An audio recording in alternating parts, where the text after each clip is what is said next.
Shalom, selamat pagi. Pagi ini kita belajar lagi kebenaran firman Tuhan. Karena kebenaran firman Tuhan ini pedoman kita untuk kita bisa masuk surga. Atau pedoman orang Kristen itu adalah Alkitab.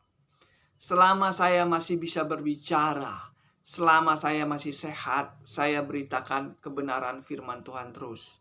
Selama saya masih hidup, saya beritakan kebenaran firman Tuhan. Suatu saat kalau saya sudah meninggal atau saya sakit, saya nggak bisa memberitakan kebenaran firman Tuhan. Mumpung saya masih sehat, masih bisa berbicara, saya beritakan kebenaran firman Tuhan. Karena suatu saat saya nggak bisa beritakan firman Tuhan lagi. Apa yang saya tahu dalam kebenaran firman Tuhan ini, saya sampaikan di YouTube ini. Ya, karena ini adalah tugas saya sebagai hamba Tuhan. Saudara yang kekasih, pagi hari ini saya akan berbicara tentang gereja setan. Apa itu gereja setan? Apakah sudah ada gereja setan di muka bumi ini? Sudah ada. Yang namanya gereja setan itu adalah gereja yang dikendalikan oleh setan. Ya, gereja yang dikendalikan oleh setan itu namanya gereja setan. Gereja yang dikendalikan oleh Tuhan itu namanya gereja Tuhan. Gereja Tuhan dipimpin oleh hamba Tuhan. Gereja setan dipimpin oleh hamba setan. Ya, jelas ya. Saya bisa nggak menjadi hamba setan? Bisa. Ya, bisa sekali saya menjadi hamba setan. Kalau saya nggak ngerti kebenaran firman Tuhan, saya bisa menjadi jadi hamba setan. Saudara yang kekasih, ini sangat penting. Apa itu gereja setan dan apa itu gereja Tuhan? Ini harus kita tahu. Jangan sampai kita masuk ke dalam gereja setan. Ya, apa sih ciri-ciri gereja setan? Ini sangat penting. Kalau saudara baca di dalam Matius 7. Matius 15 ayat yang ke-7. Ini adalah salah satu gereja setan. Dia merubah ajaran Tuhan. Gereja yang merubah ajaran Tuhan itu yang dinamakan gereja setan. Saudara, kalau saudara baca di dalam Matius 15 ayat yang ke-7, saya bacakan ya. Hai orang-orang munafik, benarlah nubuat Yesaya tentang kamu. Bangsa ini memuliakan aku dengan bibirnya, padahal hatinya jauh daripadaku. Percuma mereka beribadah kepadaku, sedangkan ajaran yang mereka ajarkan adalah perintah manusia. Ini salah satu gereja setan. Gereja setan ini merubah ajaran Tuhan. Ajaran Tuhan dirubah dengan ajaran manusia. Di sini dikatakan percuma mereka beribadah, sedangkan ajaran yang mereka ajarkan adalah perintah manusia. Nah, gereja setan itu masih memuji nama Tuhan, saudara yang kekasih. Di situ dikatakan, hai orang-orang munafik, benarlah nubuat Yesaya tentang kamu. Bangsa ini memuliakan aku dengan bibirnya, padahal hatinya jauh daripadaku. Mulutnya memuji nama Yesus, memuliakan nama Yesus, tetapi tidak mau menjalankan perintah Tuhan. Itu yang dinamakan munafik. Mulutnya dengan perkataannya itu beda. Salah satunya. Sehingga apa yang terjadi? Percuma mereka beribadah, sedangkan ajaran yang mereka adalah ajaran manusia. Gereja setan itu beribadah. Mungkin setiap hari Minggu dia beribadah. Ya, memuliakan nama Tuhan. Tetapi ajaran yang mereka ajarkan itu bukan ajaran Tuhan. Ajaran manusia. Ini yang dinamakan gereja setan. Gereja setan dipimpin oleh hamba setan. Dikendalikan oleh setan. Apa benar ya gereja setan ada di muka bumi ini? Kalau saudara baca 1 Petrus 8 ayat yang ke-5. 1 Petrus 5 ayat yang ke-8 terbalik ya. 1 Petrus 5 ayat ke-8.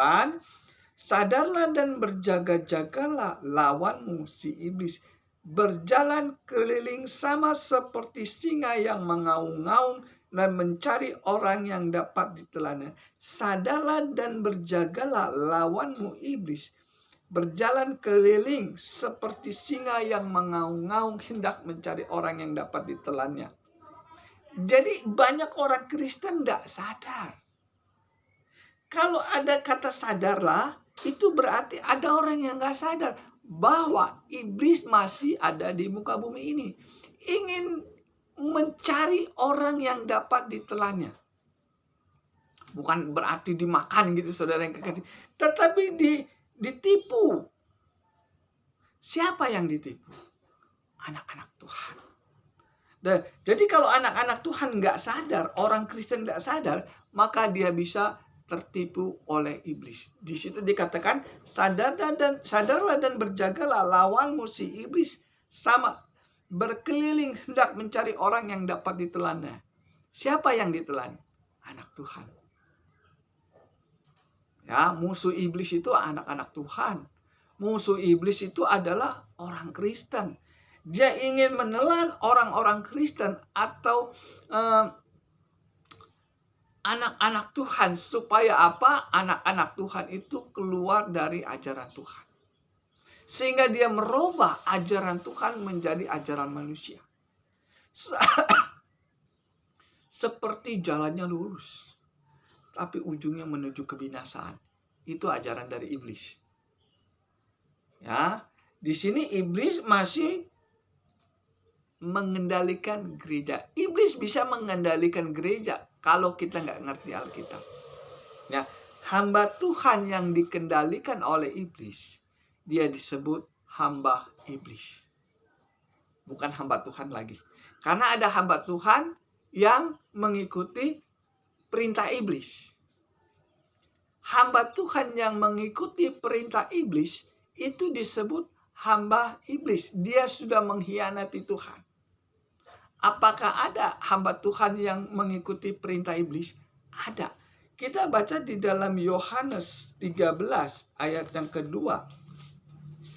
Ini adalah salah satu contoh hamba Tuhan yang mengikuti perintah iblis.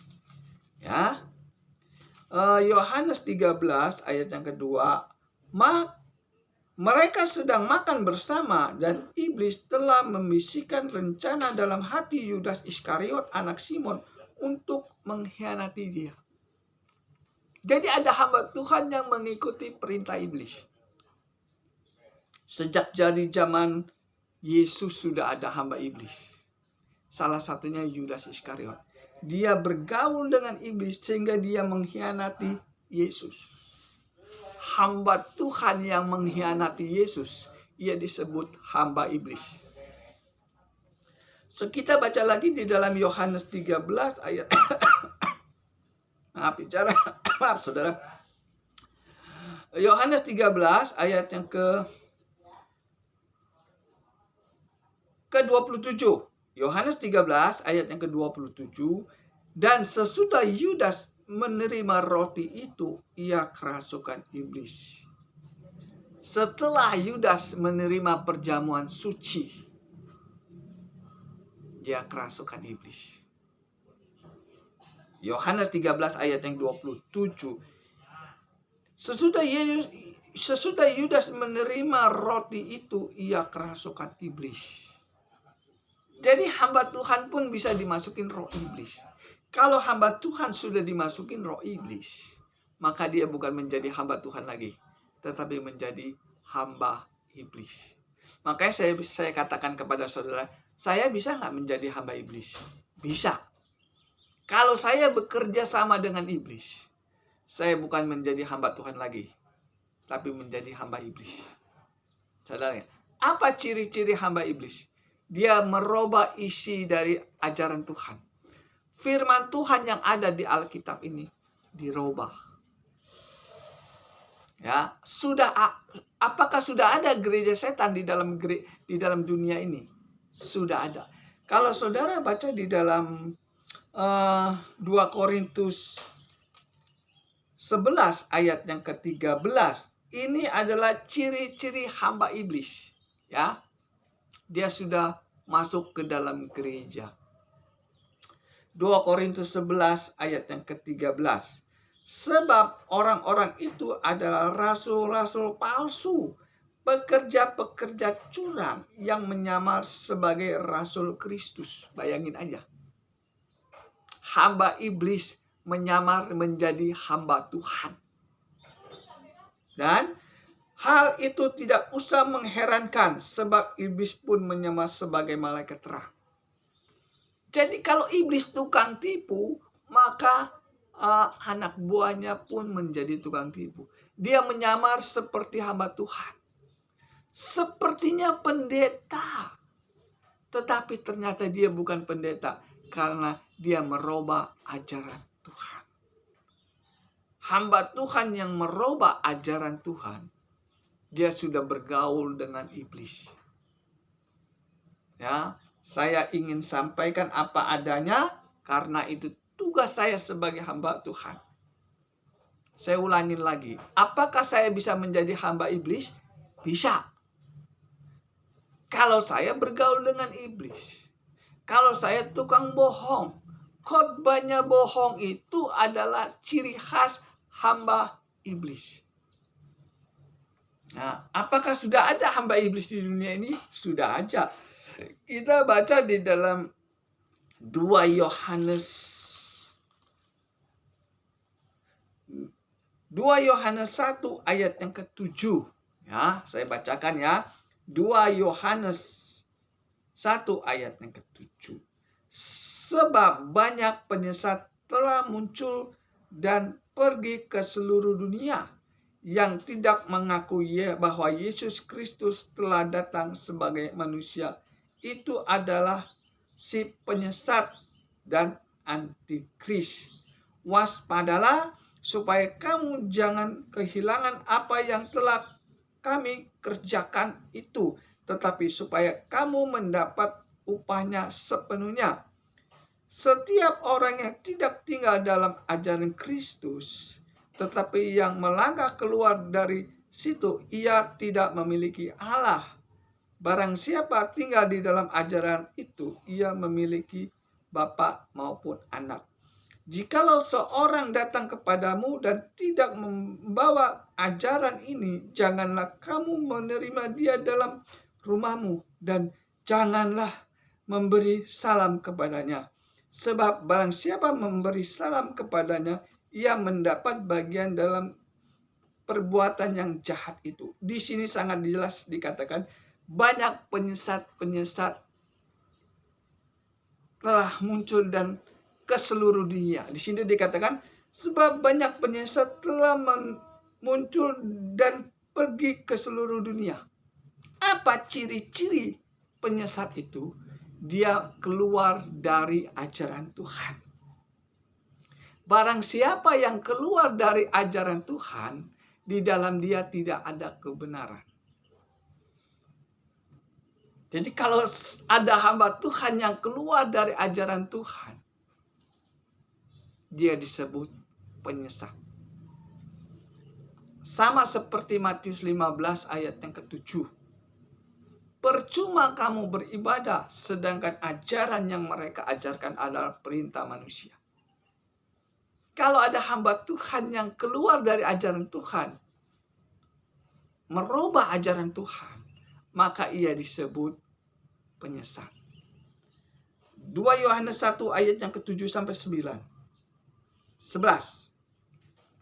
Barang siapa menerima salam dari hamba Tuhan yang keluar dari ajaran Tuhan, ia akan mendapat bagian dari kejahatan hamba Tuhan itu. Jadi sangat jelas ya. Ciri-ciri hamba iblis itu merubah ajaran Tuhan. Apalagi sih ciri-ciri hamba iblis? Ciri-ciri hamba iblis itu ingin seperti Tuhan. Ya. Sekarang ini saudara yang kekasih, saya perhatikan banyak hamba Tuhan seperti Tuhan. Dia yang menentukan masuk surga atau neraka. Bukan Tuhan lagi. Tetapi dia yang menentukan. Saudara perhatikan sekarang di akhir zaman, hamba-hamba Tuhan. Kalau berkhotbah itu seolah-olah yang punya surga dia. Ini yang dinamakan hamba iblis. Kita baca 2 Tesalonika 2 ayat yang ketiga. Apakah benar sekarang ini banyak hamba Tuhan ingin seperti Tuhan? Nggak mau diatur lagi sama Tuhan. Dia yang menentukan surga dan neraka, saya perhatikan. Apa benar omongan saya ya? Kita baca di dalam 2 Tesalonika 2 ayat yang ketiga. Janganlah kamu memberi dirimu disesatkan orang dengan cara bagaimanapun juga. Sebab sebelum hari itu haruslah datang dahulu murtad. Dan haruslah dinyatakan dahulu manusia durhaka yang harus binasa.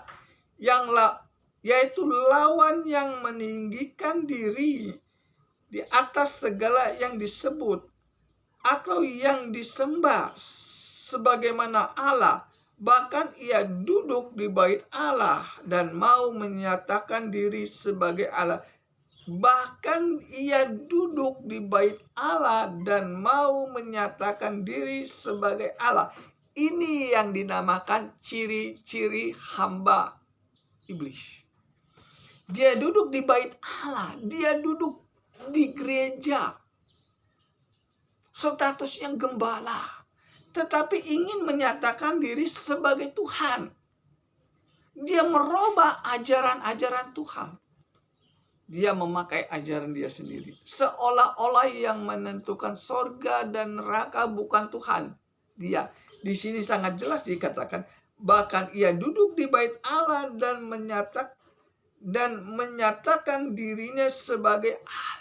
Bayangin saja saudara, dari hamba Tuhan ingin menjadi Tuhan lu, saudara yang kekasih. Hampir sama seperti Adam dan Hawa. Kenapa Adam dan Hawa makan buah pengetahuan baik dan jahat? Karena dia ingin seperti Tuhan. Saudara baca aja di dalam Kejadian. Iblis mengatakan kalau kamu makan buah ini, kamu seperti Allah.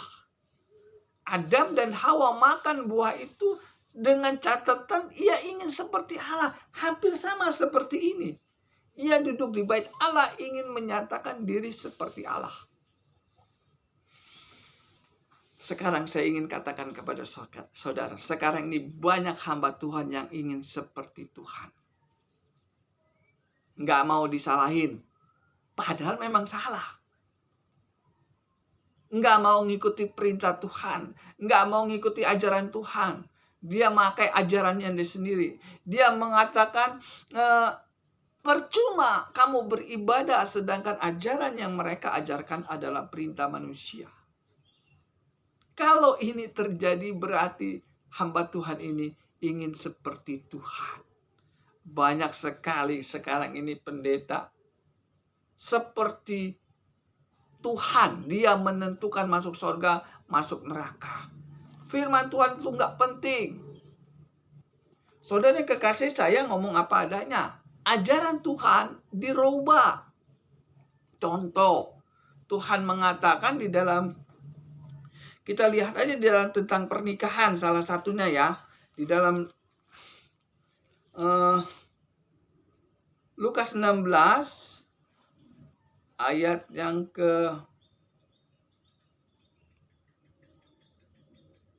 sebentar ya.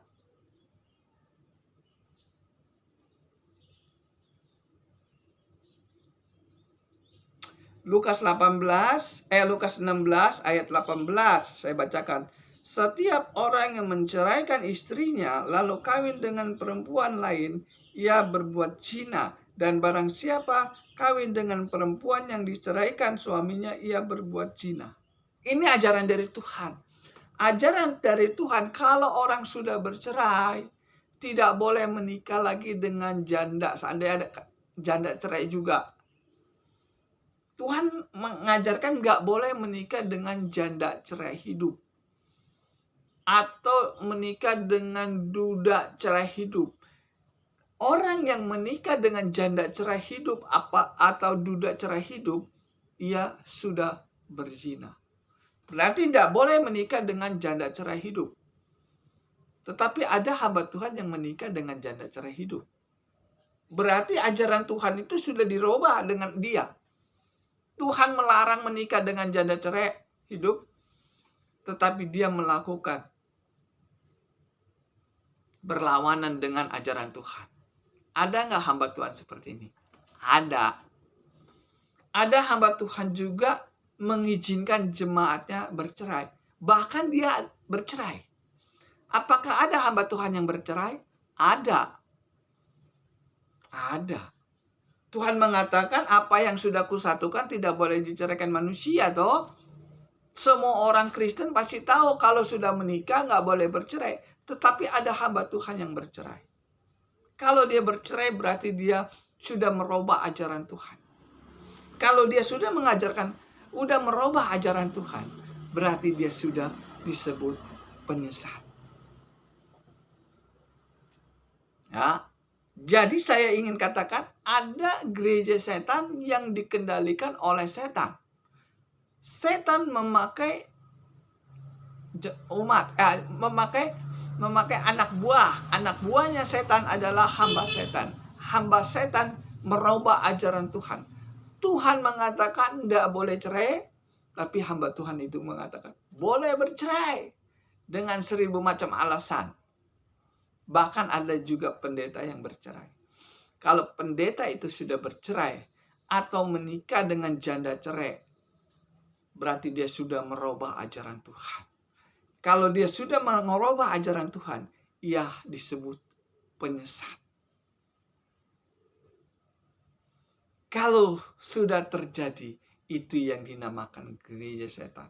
Barang siapa yang mendukung pendeta yang keluar dari ajaran Tuhan, ia mendapat bagian dari kejahatan pendeta itu. 2 Yohanes 1 ayat 7-11. Barang siapa yang keluar dari ajaran Tuhan, ia disebut penyesat. 2 Petrus 2 ayat yang ke-15, di situ dikatakan, oleh karena dia keluar dari kebenaran, maka tersesatlah dia. Kalau ada hamba Tuhan keluar dari kebenaran Tuhan, maka ia tersesat. Tersesat itu dari kata penyesat. Penyesat itu dari kata tersesat. Tersesat itu artinya nggak sampai tujuan. Saudara kan kalau nanti mati ingin masuk surga kok.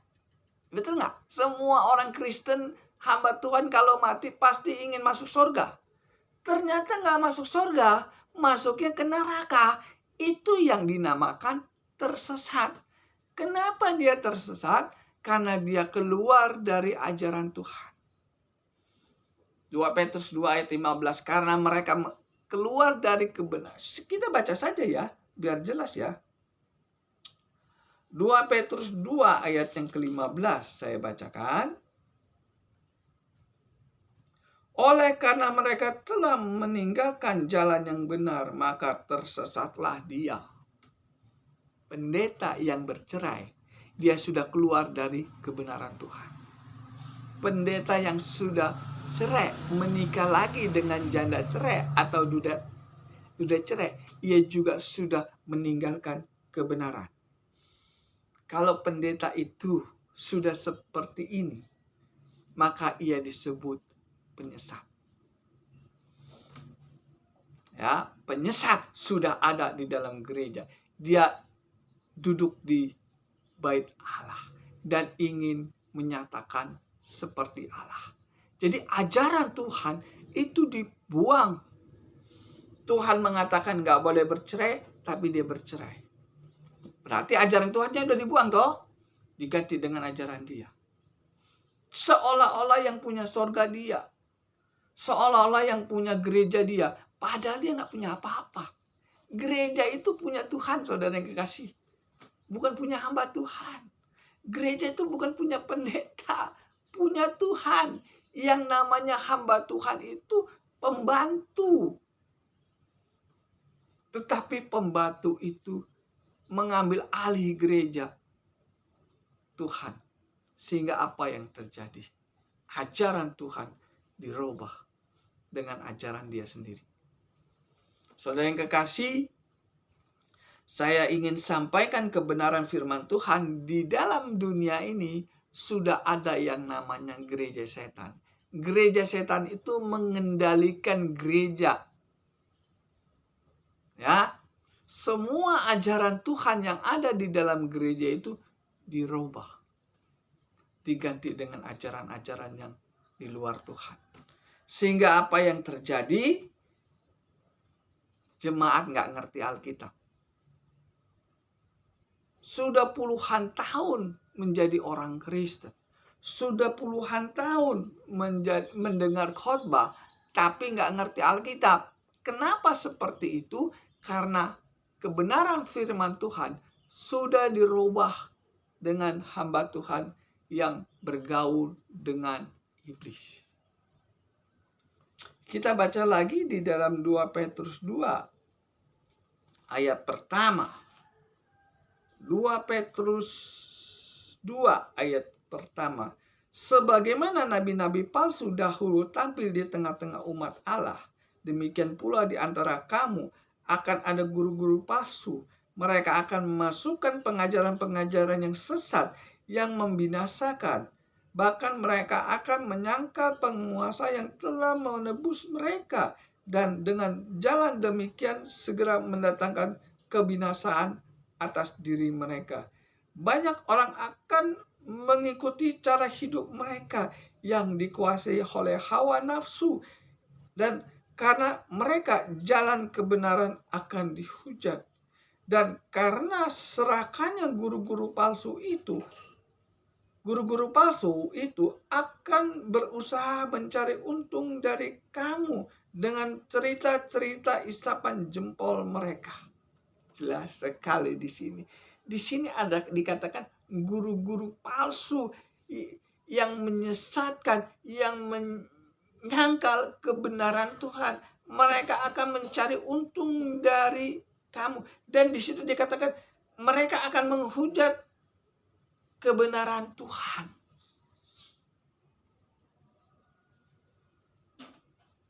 Bayangin aja ya, saudara yang kekasih. Hamba Tuhan menghujat kebenaran Tuhan.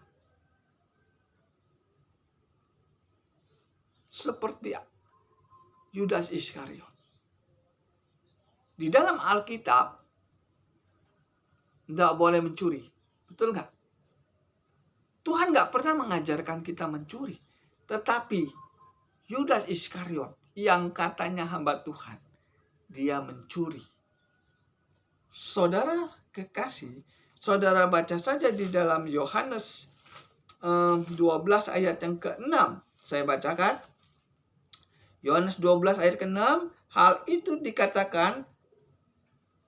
itu dikatakannya bukan karena ia memperhatikan nasib orang-orang miskin, melainkan ia adalah seorang pencuri. Ia sering mengambil uang yang disimpannya dalam kas yang dipegangnya. Ini katanya hamba Tuhan. Mulutnya ngomong uangnya untuk orang miskin. Di sini jelas dikatakan, ya, di sini dikatakan dia bilang uangnya untuk orang miskin, padahal uangnya dipakai untuk dicuri sama dia, diambil sama dia. Nah, di dalam firman Tuhan nggak boleh mencuri, tetapi dia mencuri uang kas. Kalau sekarang kas gereja ya. Sekarang ini kas gereja. Sekarang ini banyak hamba Tuhan yang mencuri uang kas gereja loh. Saya ingin katakan apa adanya loh. Cuman nggak ada yang berani ngomong. Kas uang Tuhan itu uang perpuluhan. Uang perpuluhan itu milik Tuhan. Imamat 27 ayat 31 di situ dikatakan uang perpuluhan adalah miliknya Tuhan. Kalau uang perpuluhan itu miliknya Tuhan, berarti uang itu bukan punya hamba Tuhan kan? Punya Tuhan. Yang namanya punya Tuhan berarti uang perpuluhan itu yang ngatur Tuhan. Betul nggak? Uang saudara yang ngatur siapa? Saudara. Uang saya yang ngatur. Kalau uang Tuhan, Tuhan yang ngatur. Uang perpuluhan itu uang Tuhan. Berarti uang perpuluhan itu Tuhan yang ngatur. Sekarang ini saya ingin tanya kepada saudara. Banyak sekali hamba Tuhan yang mengambil uang perpuluhan untuk beli mobil, beli tanah, ya kan? Sekolahin anak sampai ke luar negeri pakai uang perpuluhan. Apakah itu boleh? Nggak boleh. Uang Tuhan ya uang Tuhan. Kalau saudara beli mobil, beli tanah, sekolahin orang keluar, sekolahin anak saudara sampai ke luar negeri, kalau pakai uang saudara nggak masalah. Kalau itu pakai uang perpuluhan, pakai uang Tuhan, itu namanya mencuri. Sama seperti Yudas Iskariot, mencuri uang Tuhan untuk membeli tanah, memperkaya diri. Nah, firman Tuhan mengatakan tidak boleh mencuri, tapi dia mencuri. Jujur aja, banyak hamba Tuhan yang mencuri uang perpuluhan untuk memperkaya diri. Cuman nggak ngaku, nggak mau jujur. Sehingga apa yang terjadi? Ajaran Tuhan sudah dirubah oleh hamba-hamba Tuhan. Kalau dia sudah merubah ajaran Tuhan tentang uang perpuluhan, berarti dia sudah menyesatkan anak-anak Tuhan. Contoh lagi, Tuhan berbicara yang tidak boleh berdusta. Betul nggak? Kalau saudara baca di dalam Matius, bentar ya. Ini banyak hamba Tuhan yang berdusta ini, cuman nggak mau jujur. Sebentar, saya ingat.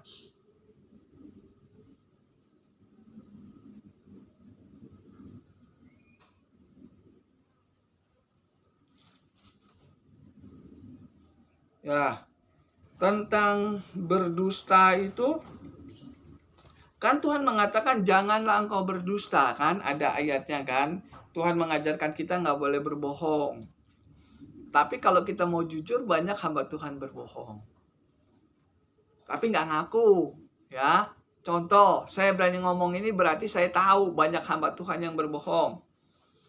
Contoh, pada waktu acara kematian, ya, saya ingin bongkar tentang gereja setan ya. Kalau gereja setan tuh khotbahnya bohong, ya, gereja setan tuh. Contohnya tentang acara kematian, ya. Umpama yang mati si Edi, umpama ini ya, umpama yang mati Edi. Hampir semua pendeta mengatakan si Edi sudah duduk di sebelah kanan Allah Bapa. Atau dia katakan si Edi sudah bersama Yesus di sorga. Ya, yang jadi pertanyaannya, apakah pendeta itu sudah melihat Edi duduk di sebelah kanan Allah Bapa? Yang menjadi pertanyaannya, apakah pendeta itu sudah melihat si Edi bersama Tuhan Yesus di sorga? Setahu saya nggak ada orang yang bisa melihat orang mati duduk di sebelah kanan Allah Bapa. Kalau dia belum melihat si Edi duduk di sebelah kanan Allah Bapa, lalu dia katakan berkhotbah si Edi sudah duduk di sebelah kanan Allah Bapa, berarti khotbahnya bohong. Betul nggak? Dia belum melihat Edi duduk di sebelah kanan Allah Bapa, dia sudah katakan duduk di sebelah kanan Allah Bapa, berarti kan bohong. Karena dia belum lihat. Kalau dia sudah lihat Edi duduk di sebelah kanan Allah Bapa, lalu dia cerita sama keluarganya, sama jemaatnya, Edi lu sudah duduk di sebelah kanan Allah Bapa, saya lihat. Itu baru benar. Kalau dia belum lihat, dia katakan seperti ini, berarti dia bohong. Siapa yang dibohongi? Jemaatnya. Keluarga Edi yang dibohongi. Edi yang mati pun dibohongi. Iya kan?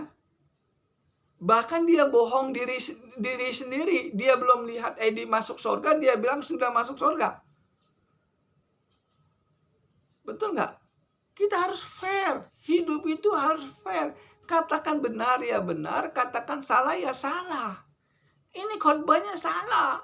Dia belum lihat Edi bersama Yesus di surga, dia katakan sudah bersama Yesus di surga. Berarti itu nggak benar, bohong. Saudara baca di dalam Matius 20 ayat 23, saya bacakan. Yesus berkata kepada mereka, cawanku memang akan kamu minum, tetapi hal duduk di sebelah kananku atau di sebelah kiri aku tidak berhak memberikannya.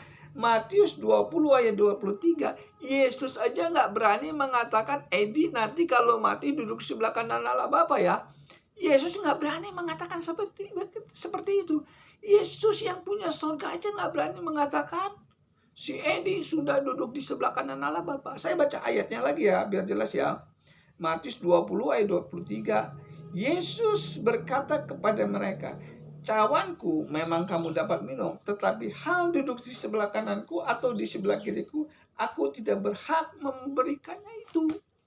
Jadi Yesus saja nggak berani mengatakan seperti itu. Ya sudah duduk di sebelah kanan Allah Bapa. Yesus nggak berani. Tetapi kenapa banyak hamba Tuhan mengatakan setiap kali orang mati, si Edi sudah duduk di sebelah kanan Allah Bapa. Seolah-olah yang punya surga itu dia. Sama seperti 2 Tesalonika 3-4-5.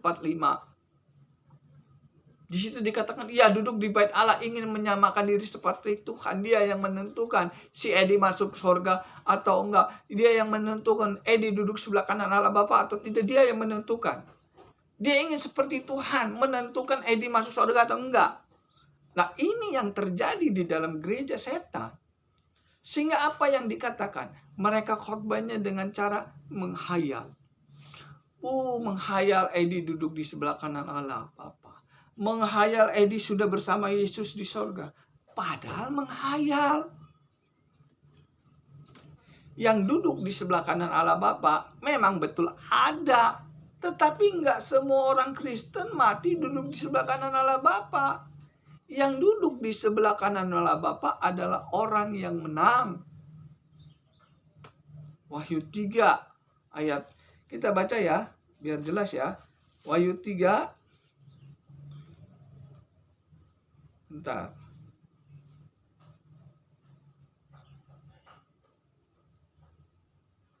Wahyu 3 ayat 21.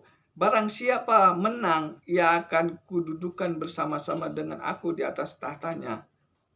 Tahtaku, sebagaimana aku pun telah menang.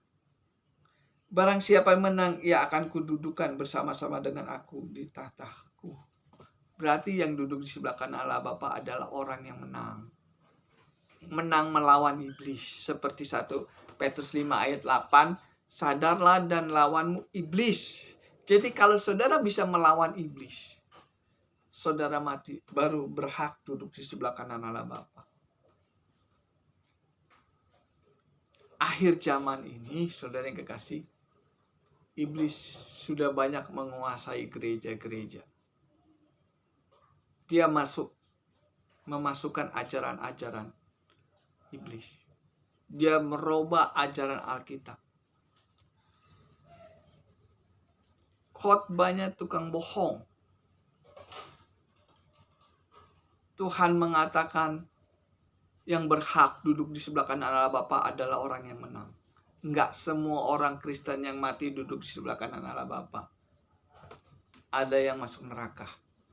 Matius 7 ayat 22-23. Tuhan, bukankah kami bernubuat demi namamu, mengusir setan? Kenapa aku mati ditolak Tuhan masuk surga? Ini kan ciri